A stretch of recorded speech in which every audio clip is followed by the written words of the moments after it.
Welcome to the Reality Revolution. I'm your host, Brian Scott, and today we're going to go to the sixth lesson in the 12 lessons in Raja Yoga series I have going on so far. I'm sorry that it took so long to get to the sixth lesson.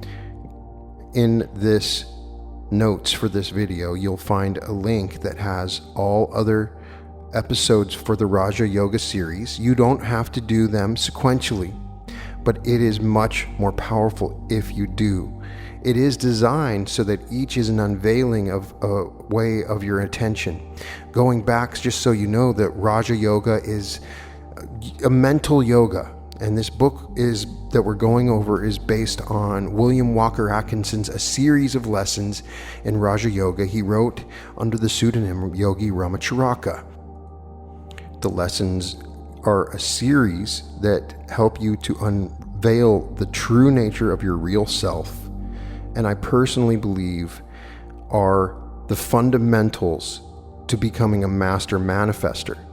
Understanding how to control your will and attention are a part of these lessons, and in some ways there's really no other way you can develop your focus and attention and will and perception than by doing these lessons. It's very similar to lessons that they give in Rosicrucian systems and other systems of thought that help you to understand who you are and your place in the world and how to gain a control of your perception and attention. Now, the last lesson that I did was the cultivation of attention, which is the fifth lesson.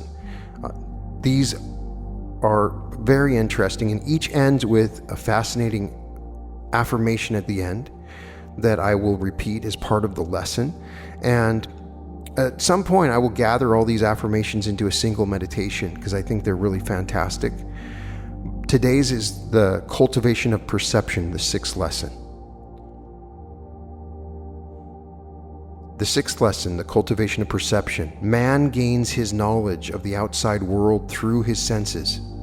And consequently, many of us are in the habit of thinking of these senses as if they did the sensing, instead of being merely carriers of the vibrations coming from the outside world, which are then presented to the mind for examination. We shall speak of this at greater length a little later on in this lesson. Just now, we wish to impress upon you the fact that it is the mind that perceives, not the senses. And consequently, a development of perception is really a development of the mind. The yogis put their students through a very arduous course of practice and exercises designed to develop their powers of perception. To many, this would appear to be merely a development of the senses, which might appear odd in view of the fact that the yogis are constantly preaching the folly of being governed and ruled by the senses. But there is nothing paradoxical about all of this.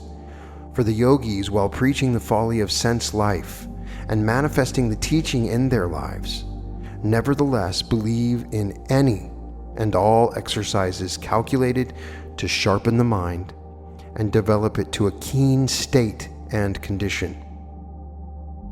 They see a great difference between having a sharpened perception on the one hand and being a slave to the senses on the other. For instance, what would be thought of a man who objected to acquiring a keen eyesight for fear it would lead him away from higher things, by reason of his becoming attached to the beautiful things he might see? To realize the folly of his idea, one may look at its logical conclusion, which would be that one would then be much better off if all their senses were destroyed. The absurdity, not to say the wickedness, of such an idea will be apparent to everyone after a minute's consideration.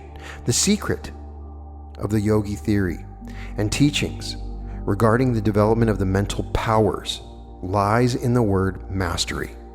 The yoga student accomplishes and attains this mastery in two ways. The first way is by subordinating all the feelings, sense impressions, etc. to the mastery of the I, or will. The mastery being obtained in this way by the assertion of the dominancy of the I over the faculties and emotions, etc. The second step or way lies in the yogi, once having asserted the mastery, beginning to develop and perfect the mental instrument so as to get better work and returns from it. In this way, he increases his kingdom and is master over a much larger territory. In order for one to gain knowledge, it is necessary to use the best advantage the mental instruments and tools that he finds at his disposal. And again, one must develop and improve such tools, put a keen edge upon them. Not only does one gain a great benefit from a development of the faculties of perception, but he also acquires an additional benefit from the training of the whole mind, arising from the mental discipline and training resulting from the former exercises. In our previous lessons, we have pointed out some of the means by which these faculties might be greatly improved and their efficiency increased. In this lesson, we shall point out certain directions in which the perceptive faculties may be trained. We trust that the simplicity of the idea may not cause any of our students to lose interest in the work. If they only knew just what such development would lead to, they would gladly follow our suggestions in the matter. Every one of the ideas and exercises given by us are intended to lead up to the strengthening of the mind and the attainment of powers and the unfoldment of faculties. There is no royal road to Raja Yoga, but the student will be repaid for the work of climbing the hill of attainment. In view of the above, let us examine the question of the senses. Through the doors of the senses, man receives all his information regarding the outside world. If he keeps these doors but half open or crowded up with obstacles and rubbish, he may expect to receive but few messages from outside.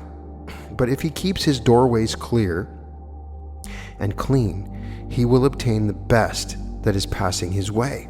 If one were born without sense organs, no matter how good a mind he might have, he would be compelled to live his life in a dreamy plant-life stage of existence with little or no consciousness.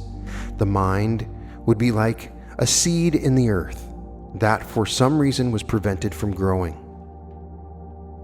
One may object that the highest ideas do not come to us through the senses, but the reply is that the things obtained through the senses are the raw material upon which the mind works and fashions the beautiful things that is able to produce in its highest stages.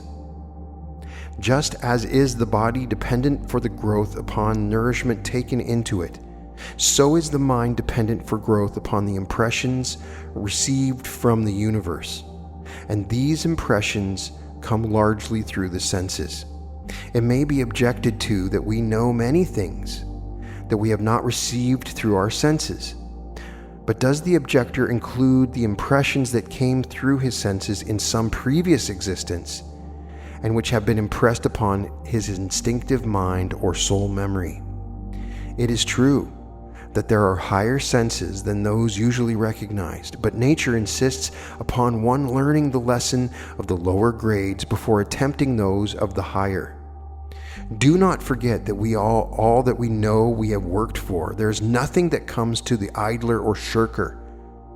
What we know is merely the result of stored up accumulation of previous experience, as Luz has so well said. So, it will be seen that the yogi idea that one should develop all parts of the mind is strictly correct. If one will take the trouble to examine into the matter, a man sees and knows but very little of what is going on about him. His limitations are great. His powers of vision report only a few vibrations of light, while below and above the scale lie an infinity of vibrations unknown to him. The same is true of the powers of hearing, for only a comparatively small portion of the sound waves reach the mind of man. Even some of the animals hear more than he does. If a man had only one sense, he would obtain but a one-sense idea of the outside world. If another sense is added, his knowledge is doubled, and so on. The best proof of the relation between increased sense perception and development is had in the study of the evolution of animal forms. In the early stages of life, the organism has only the sense of feeling, and very dim at that. and a faint sense of taste. Then developed smell, hearing, and sight, each marking a distinct advance in the scale of life. For a new world has been opened out to the advancing forms of life, and when man develops new senses, and this is before the race, he'll be a much wiser and greater being. Carpenter, many years ago, voiced a thought that will be familiar to those who are acquainted with the Yogi teachings regarding the unfoldment of new senses. He said, "It does not seem at all improbable that there are properties of matter of which none of our senses can take immediate cognizance, and which other beings might be formed to perceive the same manner as we are sensible to light and sound, etc." And Isaac Taylor said, "It may be that within the field observed by the visible and ponderable universe, there is existing and moving another element fraught with another species of life, corporeal indeed and various in its orders, but not open to cognizance of others, of those who are confined to the conditions of animal organization. It is to be thought that the eye of man is the measure of the Creator's power, and that he created nothing but that which he is exposed to our present senses. The contrary seems much more than barely possible. Ought we not to think it almost certain?" Another writer, Professor Mason, says, "If a new sense or two were added to the present normal number in man, that which is now the phenomenal world for all of us might, for all that we know, burst into something amazingly different and wider in consequence of the additional revelations of these new senses." Another writer, Professor Masson, has said, "If a new sense or two were added to the present normal number in man, that which is now phenomenal world for all of us might, for all that we know, burst into something amazingly different and wider. But not only is this true, but man may increase his powers of knowledge and experience if he will but develop the senses he has to a higher degree of efficiency, instead of allowing them to remain comparatively atrophied, and toward this end this lesson is written. The mind obtains its impressions of the objects of the outside world by means of the brain and sense organs. The sensory organs are the instruments of the mind, as is also the brain and the entire nervous system. By means of the nerves and the brain, the mind makes use of the sensory organs in order that it may obtain information regarding external objects. The senses are usually said to consist of 5 different forms, viz. Sight, hearing, smell, taste, and touch.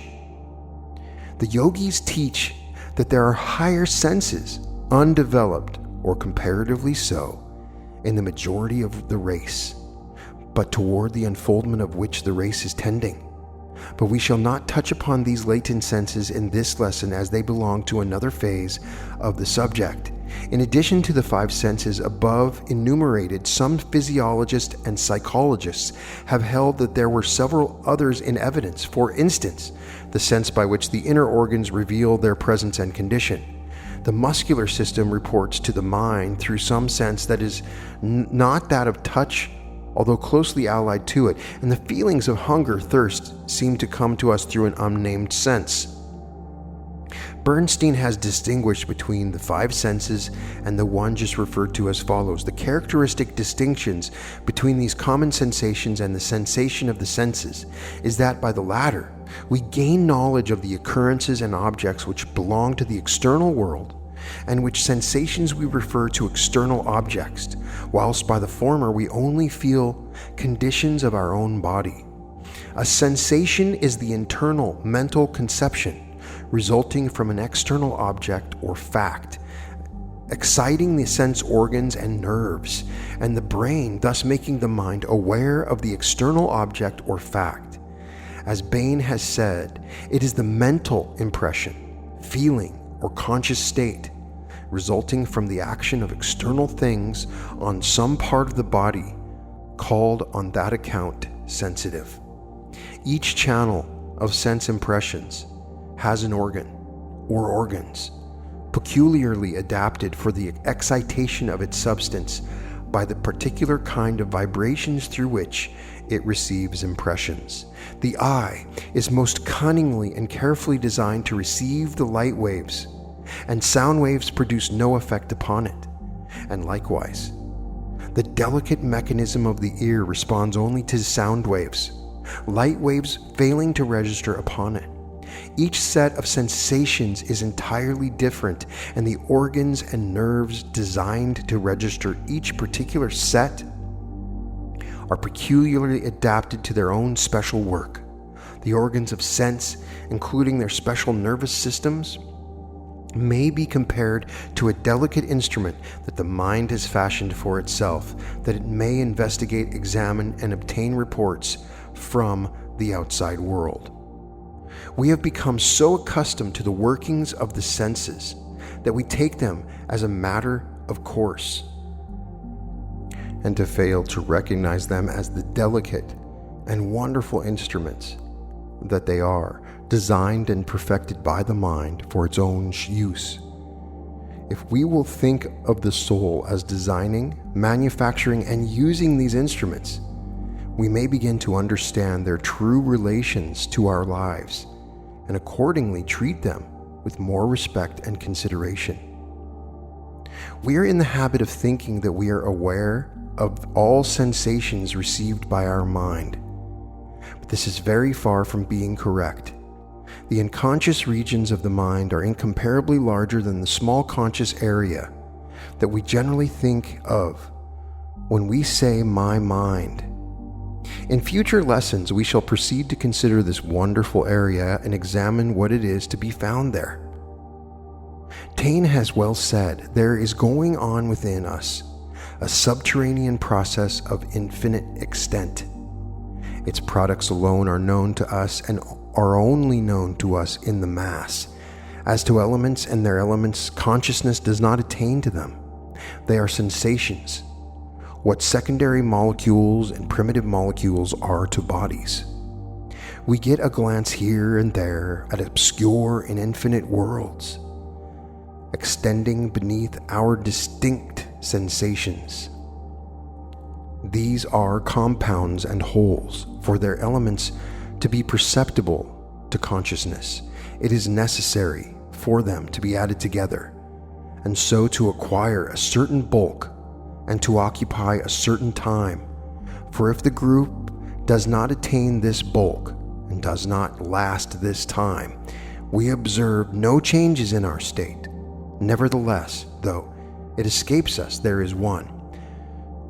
But we must postpone our consideration of this more than interesting phase of the subject until some future lesson, when we shall take a trip into the regions of the mind under and above consciousness, and a most wonderful trip many of us will find it too. For the present, we must pay our attention to the channels by which the material for knowledge and thought enter our minds. For these sense impressions coming to us from without are indeed material upon which the mind works in order to manufacture the product called thought. This material we obtain through the channel of the senses, and then store in the wonderful storehouse, the memory, from whence we begin our material from time to time, which we proceed to weave into the fabric of thought. The skill of the worker depends upon his training and his ability to select and combine the proper materials, and the acquiring of good materials to be stored up is an important part of the work. A mind without stored up material of impressions and experiences would be like a factory without material. The machinery would have nothing upon which to work, and the shop would be idle. As Helmholtz has said, apprehension by the senses supplies directly or indirectly the material of all human knowledge, or at least the stimulus necessary to develop every inborn faculty of the mind. And Herbert Spencer has this to say of the phase of this subject: it is almost a truism to say that in proportion to the numerousness of the objects that can be distinguished, and in proportion to the variety of coexistences and the sequences that can be severally responded to must be the number and rapidity and variety of the changes within the organism, must be the amount of vitality. A little reflection upon this subject will show us that the greater degree of exercise and training given the senses, the greater the degree of mental power and capability. As we store our mental storehouse with the materials to be manufactured into thought, so is the quality and quantity of the fabric produced. It is therefore behooves us to awaken from our lazy condition of mind and to proceed to develop our organ of sense and their attendant mechanism, as by doing so, we increase our capacity for thought and knowledge. Before passing to these exercises, however, it may be well to give a hasty passing glance at the several senses and their peculiarities. The sense of touch is the simplest and primal sense. Long before the lower forms of life had developed the higher senses, they had evidenced the sense of touch or feeling. Without this sense, they would have been unable to have found their food or to receive and respond to outside impressions. In the early forms of life, it was exercised equally by all parts of the body, although in the higher forms this sense has become somewhat localized, as certain parts of the body are far more sensitive than are others.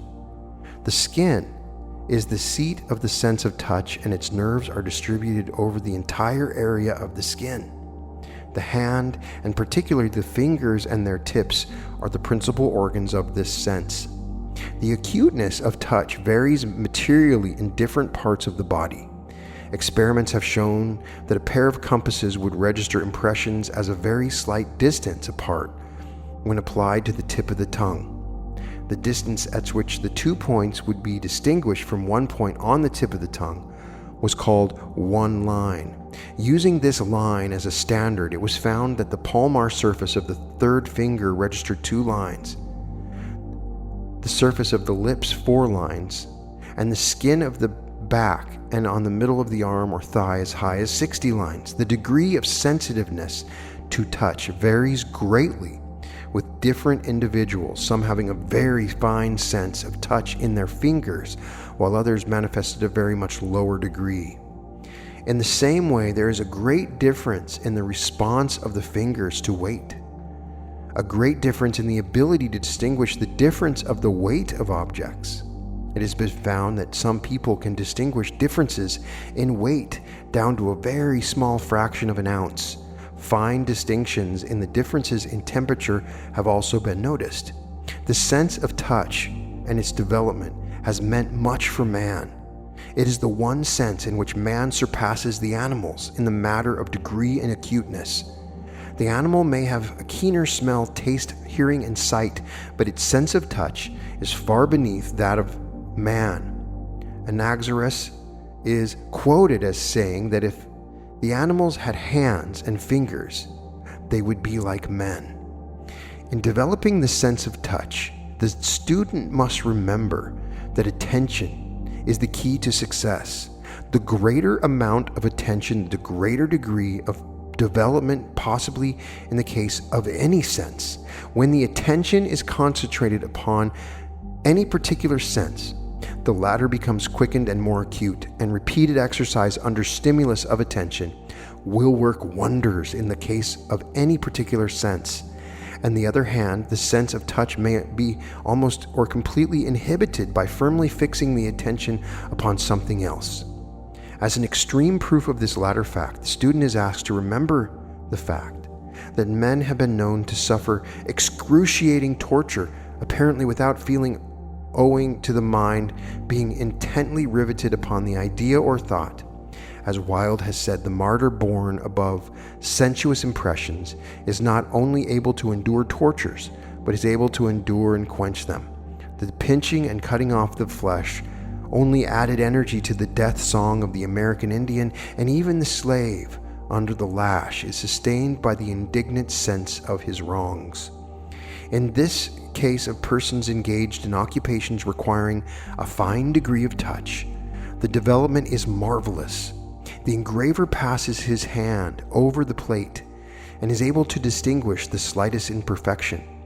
And the handler of cloth and fabrics is able to distinguish the finest differences simply by the sense of touch. Wool sorters also exercise a wonderfully high degree of fineness of touch, and the blind are able to make up for the loss of sight by their greatly increased sense of touch. Cases being recorded where the blind have been able to distinguish color by the different feel of the material. The sense of taste is closely allied to that of touch. In fact, some authorities have considered taste as a very highly developed sense of touch in certain surfaces of the body. The tongue, notably. It will be remembered that the tongue has the finest sense of touch, and it also has the sense of taste developed to perfection. In taste and touch, the object must be brought in direct contact with the organ sense, which is not the case in smell, hearing, or sight. And be it remembered that the latter senses have special nerves, while taste is compelled to fall back upon the ordinary nerves of touch. It is true that taste is confined to a very small part of the surface of the body, while touch is general. But this only indicates a special development of the special area. The sense of taste also depends to a great extent upon the presence of fluids, and only substances that are soluble make their presence known through the organs and sense of taste. Physiologists report that the sense of taste in some persons is so acute that 1 part of strychnine in 1 million parts of water has been distinguished. There are certain occupations such as wine tasters, tea tasters, etc., the followers of which manifest a degree of fineness of taste almost incredible. The sense of smell is closely connected with the sense of taste, and often acts in connection and therewith. As the tiny particles of the substance in the mouth rise to the organs of smell by means of opening or means of communication situated in the back part of the mouth, besides which the nose usually detects the odor of substances before they enter the mouth. The sense of smell operates by reason of the tiny particles or the object being carried to the mucous membranes of the interior of the nose by means of the air.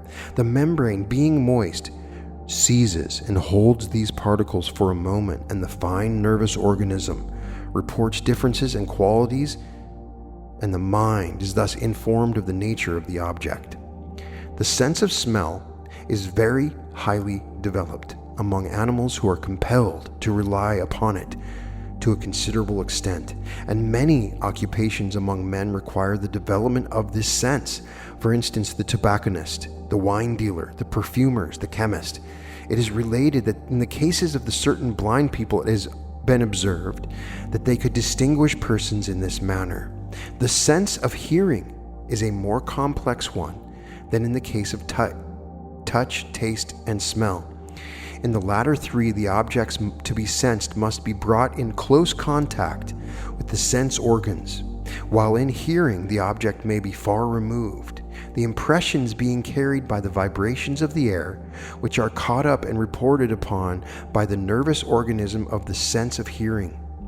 The internal mechanism of the car is most wonderfully intricate and complex, and excites to wonder the person examining it. It cannot be described for want of space, but the student is advised to inquire into it if he has access to any library containing books on the subjects.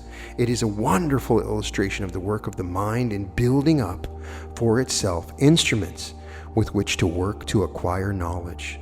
The ear records vibrations in the air from 20 or 32 per second, the rate of the lowest audible note, to those of 38,000 per second, the rate of the highest audible note. There is a great difference in individuals in regard to the fineness of the sense of hearing, but all may develop this sense by the application of attention. The animals and savages have wonderfully acute senses of hearing, developed only along the lines of distinctness. However, on the other hand, musicians have developed the sense along different lines. The sense of sight is generally conceded to be the highest and most complex of all the senses of men. It deals with a far larger number of objects at longer distance and gives a far greater variety of reports to the mind than any of its associated senses. It is the sense of touch magnified many times. As Wilson says of it, our sight may be considered as a more delicate and diffusive kind of touch that spreads itself over an infinite number of bodies, comprehends the largest figures, and brings into our reach some of the most remote parts of the universe. The sense of sight receives its impressions from the outside world by means of waves that travel from body to body, from sun to earth, and from lamp to eye. These waves of light arise from vibrations in substance of an almost incredible degree of rapidity.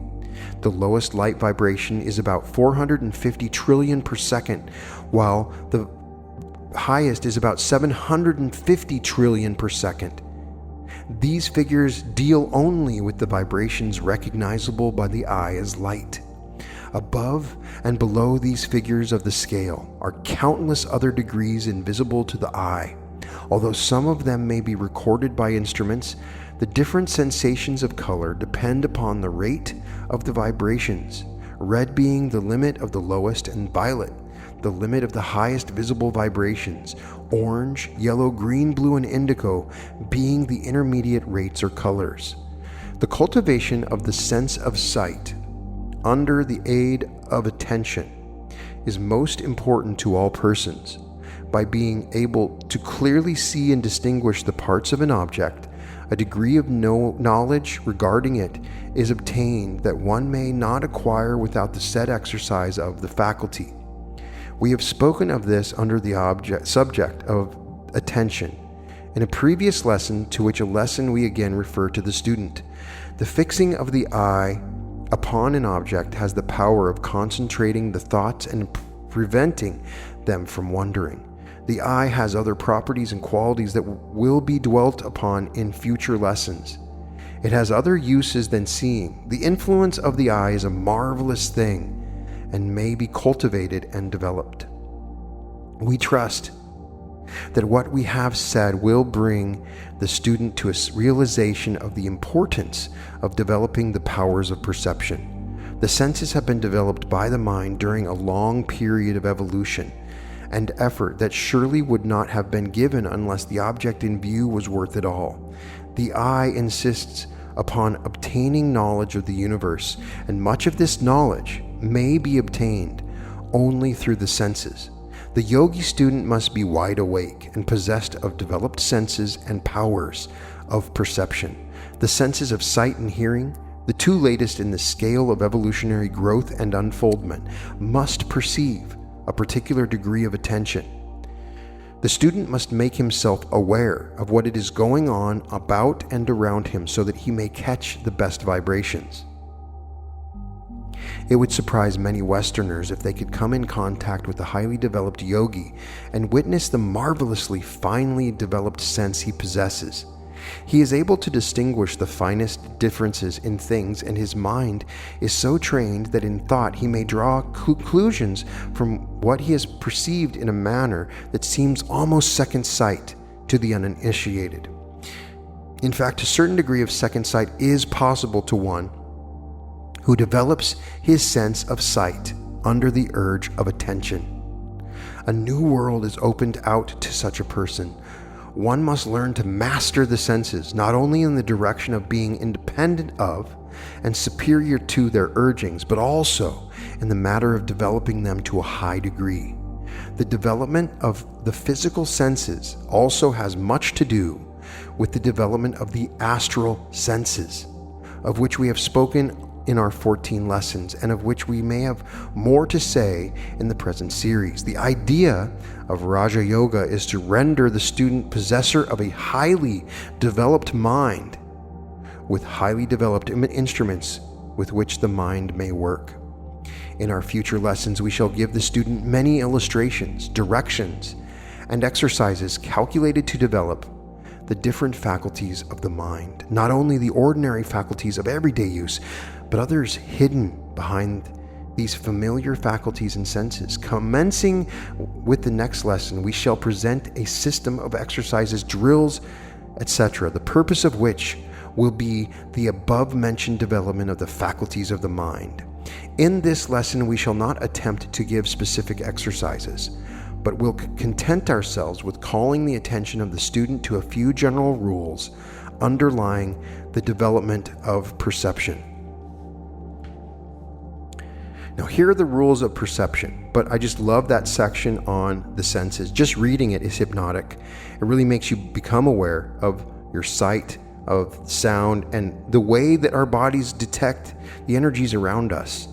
And these general rules of perception are very helpful. And then there's an affirmation at the end that we'll repeat a few times. General rules of perception. The first thing to remember in acquiring the art of perception is that one should not attempt to perceive the whole of a complex thing or object at the same time or at once. One should consider the object in detail, and then by grouping the details, he will find that he has considered the whole. Let us take the face of a person as a familiar object.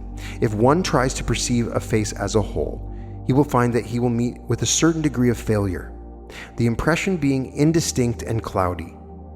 It following also that the memory of that face will correspond with the original perception. But let the observer consider the face in detail. First the eyes, then the nose, then the mouth, then the chin, and then the hair, and then the outline of the face, the complexion, etc. And he will find that he will have acquired a clear and distinct impression or perception of the whole face. The same rule may be applied to any subject or object. Let us take another familiar illustration. You wish to observe a building.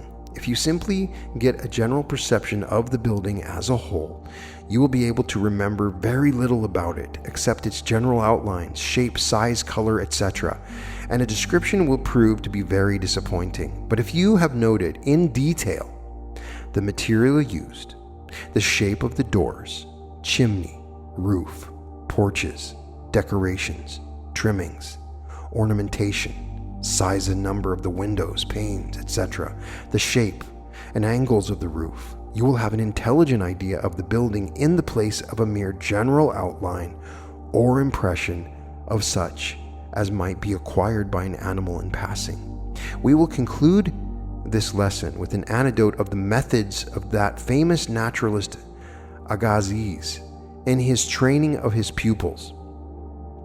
His pupils became renowned for their close powers of observation and perception and their consequent ability to think about the things they had seen. Many of them rose to eminent positions and claimed that this was largely by reason of their careful training. The tale runs that a new student presented himself to Agassiz one day asking to be set to work. The naturalist took a fish from a jar in which he had been preserved, and laying it before the young student, bade him observe it carefully, and ready to report upon what he had noticed about the fish. The student was then left alone with the fish. There was nothing especially interesting about the fish. It was like many other fishes that he had seen before. He noticed that it had fins and scales and a mouth and eyes, yes, and a tail. In a half an hour, he felt certain that he observed all about that fish that was to be perceived by the naturalist remained away. The time rolled on, and the youth, having nothing else to do, began to grow restless and weary. He started to hunt up the teacher, but he failed to find him, and so had to return and gaze again at the wearisome fish. Several hours had passed, and he knew but little more about the fish than he had in the first place. He went out to lunch, and then returned. It was still a case of watching the fish. He felt disgusted and discouraged, and wished he had never come to Agassiz, whom it seemed was a stupid old man after all, one behind the times. And then in order to kill time, he began to count the scales. He counted the spines of the fins. Then he began to draw a picture of the fish. In drawing the picture, he noticed the fish had no eyelids. He thus made the discovery that, as his teacher had expressed it often in lectures, a pencil is the best of eyes. Shortly after the teacher returned, and after ascertaining what the youth had observed, he left rather disappointed, telling the boy to keep on looking, and maybe he would see something. This put the boy on his mettle, and he began to work with his pencil, putting down little details that had escaped him before, which now seemed very plain to him. He began to catch the secret of observation. Little by little, he brought to light new objects of interest about the fish. But this did not suffice his teacher, who kept him at work on the same fish for 3 whole days. At the end of that time, the student really knew something about the fish, and better than all, had acquired the knack and habit of careful observation and perception in detail.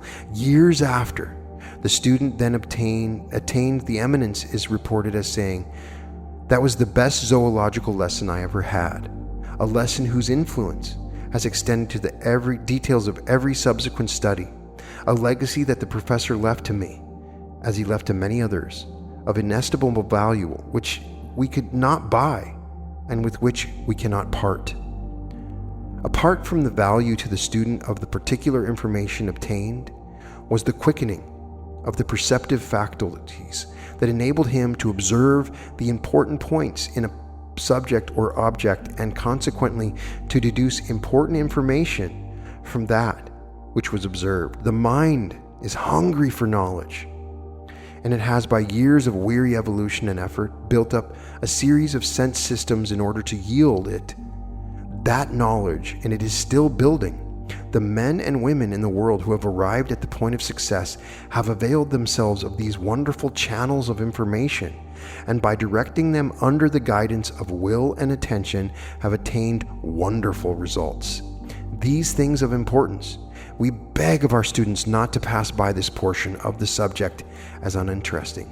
Cultivate a spirit of wide awakeness and perception, and the knowing that will come to you will surprise you. Not only do you develop the existing senses by such practice and use, but you will help in the unfoldment of the latent powers and senses that are striving for unfoldment.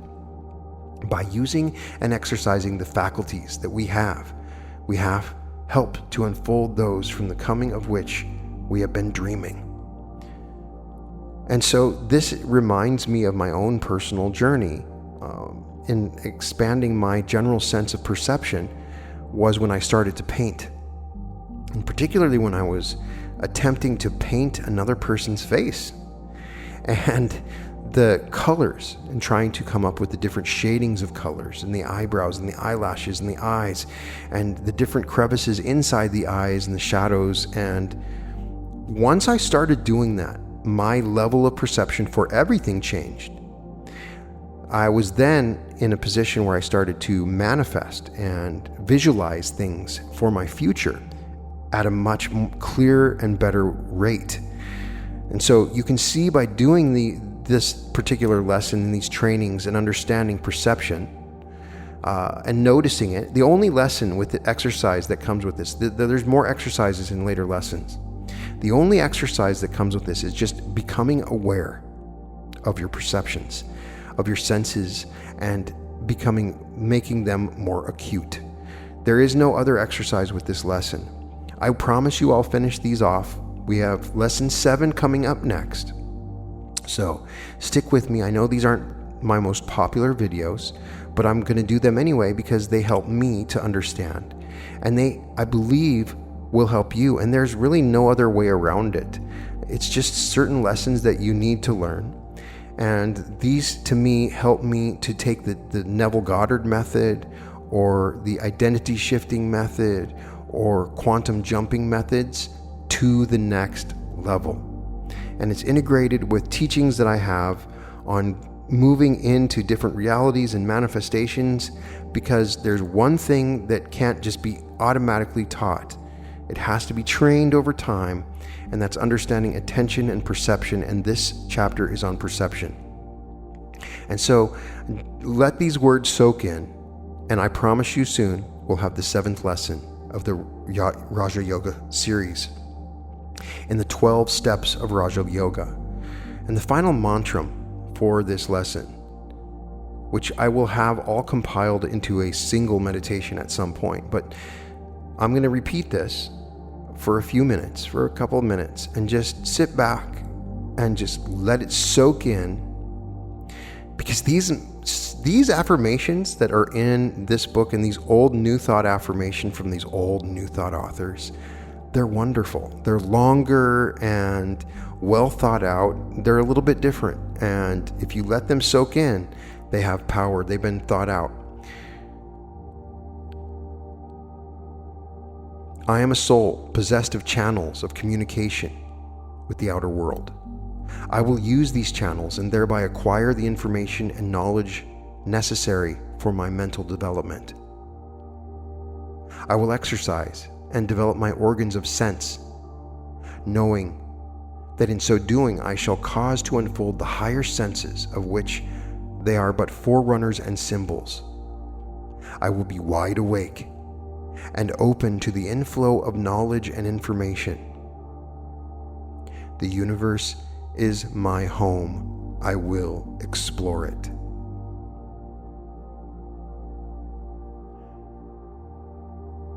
I am a soul possessed of channels of communication with the outer world. I will use these channels and thereby acquire the information and knowledge necessary for my mental development. I will exercise and develop my organs of sense, knowing that in so doing, I shall cause to unfold the higher senses, of which they are but forerunners and symbols. I will be wide awake and open to the inflow of knowledge and information. The universe is my home. I will explore it. I am a soul possessed of channels of communication with the outer world. I will use these channels and thereby acquire the information and knowledge necessary for my mental development. I will exercise and develop my organs of sense, knowing that in so doing, I shall cause to unfold the higher senses, of which they are but forerunners and symbols. I will be wide awake and open to the inflow of knowledge and information. The universe is my home. I will explore it. I am a soul possessed of channels of communication with the outer world. I will use these channels and thereby acquire the information and knowledge necessary for my mental development. I will exercise and develop my organs of sense, knowing that in so doing, I shall cause to unfold the higher senses, of which they are but forerunners and symbols.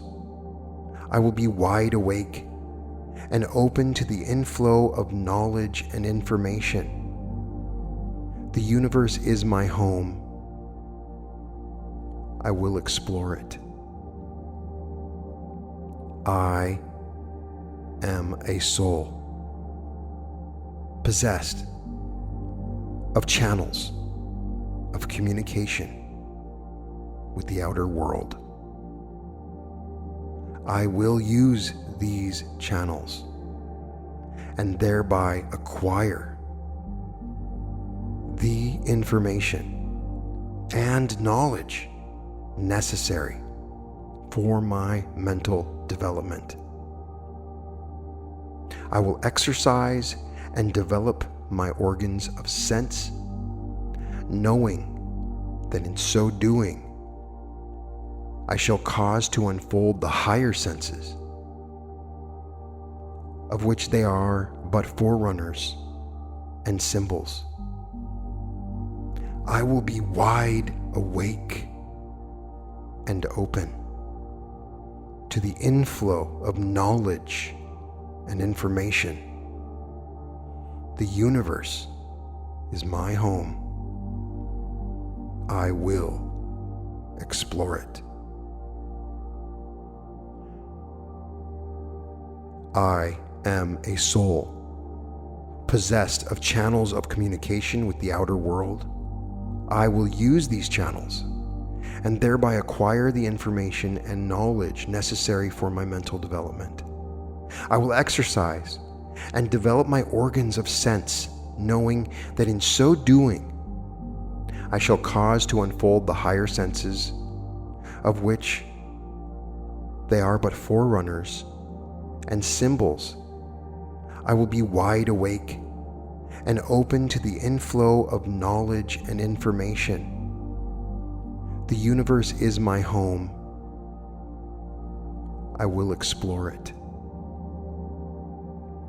I am a soul possessed of channels of communication with the outer world. I will use these channels and thereby acquire the information and knowledge necessary for my mental development. I will exercise and develop my organs of sense, knowing that in so doing, I shall cause to unfold the higher senses, of which they are but forerunners and symbols.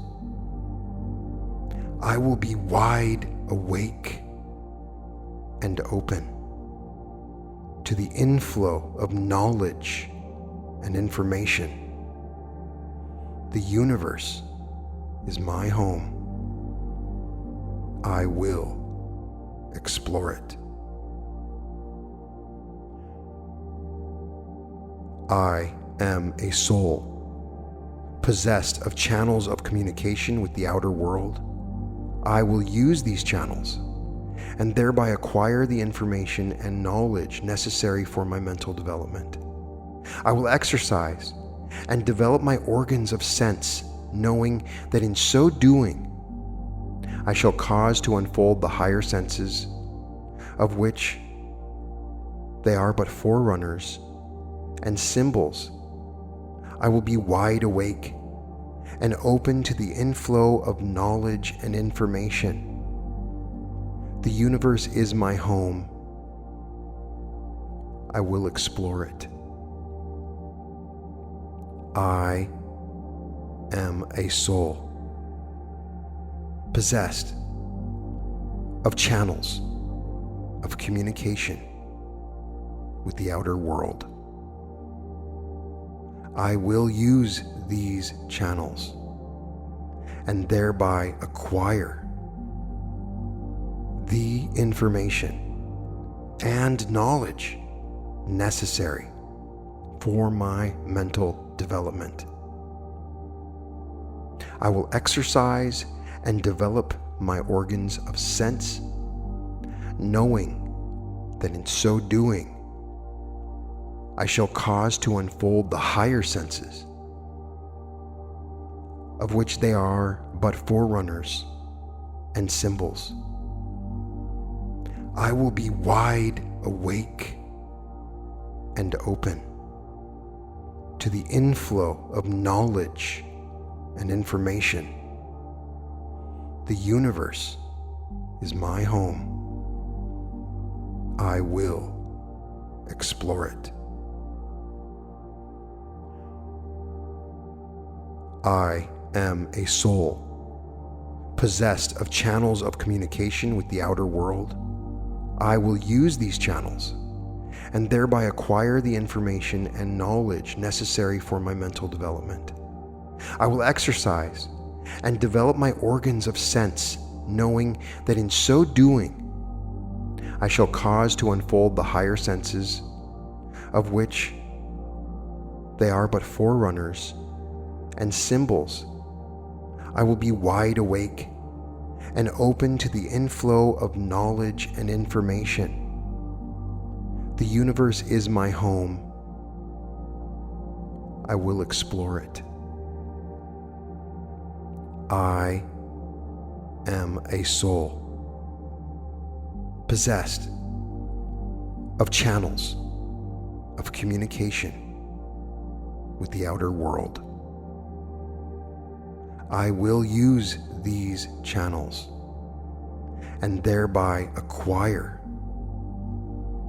the information and knowledge necessary for my mental development. I will exercise and develop my organs of sense, knowing that in so doing, I shall cause to unfold the higher senses, of which they are but forerunners and symbols. I will be wide awake and open to the inflow of knowledge and information. The universe is my home. I will explore it. Wonderful. I hope that those words seep into you, and over the next few weeks before the next lesson, make it your goal to enhance your perception. We have gone down a path, and I hope that you're starting to feel how these lessons build upon themselves. And if this is the first time doing the Raja Yoga lesson, go back and try some of the other lessons. There are exercises and meditations involved that are very powerful, and each one builds upon the other. Just doing this will help. But I appreciate you sharing this, and I hope that it helps you. And please put in the comments how your path is going. And if there are enough students that put comments, we can probably do a live coaching session on this coming soon. If people want to talk about where they've been, these are fundamental lessons that will help you control your mind and create your reality. So thank you.